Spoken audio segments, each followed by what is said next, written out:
सर्वांना मानाचा जय भीम। उद्या जिल्हाधिकारी कार्यालय येथे एक दिवसीय धरणे आंदोलन करण्यात येत आहे।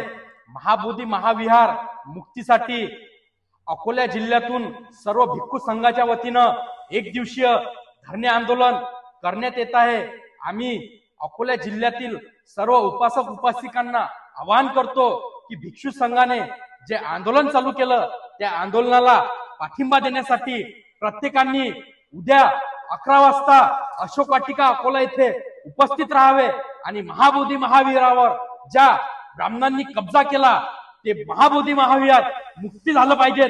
यासाठी उद्या प्रत्येकांनी निळा झेंडा आणि पंचशिलाचा झेंडा हातात घेऊन उपस्थित राहावे हेच आम्ही आवाहन करतो आणि महाबोधी महाविहाराला मुक्ती करण्यासाठी हा लढा अजून तीव्र करा हेच आवाहन करतो। जय भीम, नमो बुद्धाय। महाबोधी महाविहार मुक्त झालंच पाहिजे। महाबोधी महाविहार मुक्त झालंच पाहिजे। महाबोधी महाविहार मुक्त झालंच पाहिजे। ब्राह्मण हटाओ, बुद्ध विहार बचाओ। ब्राह्मण हटाओ, बुद्ध विहार बचाओ। ब्राह्मण हटाओ, बुद्ध विहार बचाओ।